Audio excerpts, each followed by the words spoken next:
Hi everyone, my name is Soma Cooper and you're welcome to my YouTube channel. So today I'll be talking about something very important, infidelity. And these are some thoughts that have been going through my mind. There's nobody that would want to be cheated on. There's nobody that would go into marriage with the mentality that okay, I don't mind being cheated on. There's nobody that really wants to be cheated on. Even though sometimes people try to make it look as if it's something that can be managed, and that's why you hear statements like men are polygamous.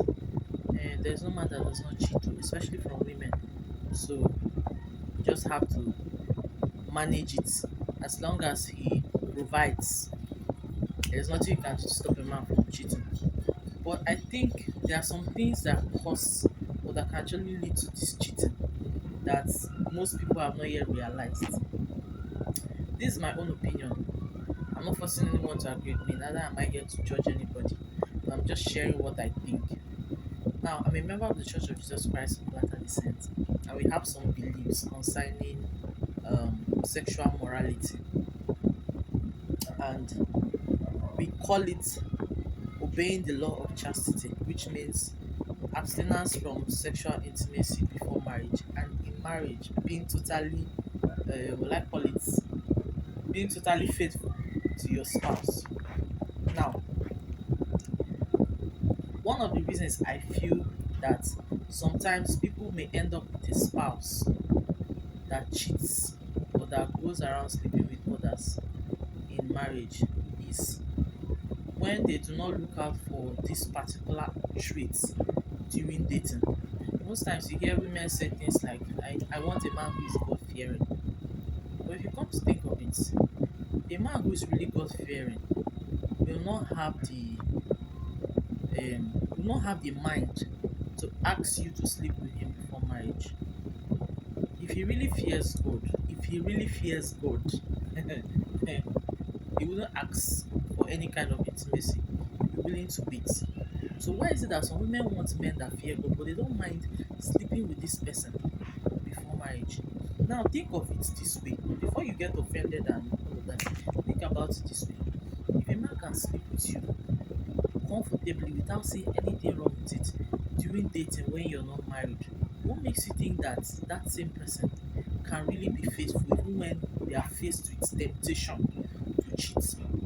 What I mean is, someone that will not that fears God enough to decide to wait till marriage before any form of intimacy is more likely to be faithful in marriage, because that same thing that made him to not want to do it with you while you people were dating, that same fear of God will still keep him to be faithful even when he's faced with temptation in the marriage.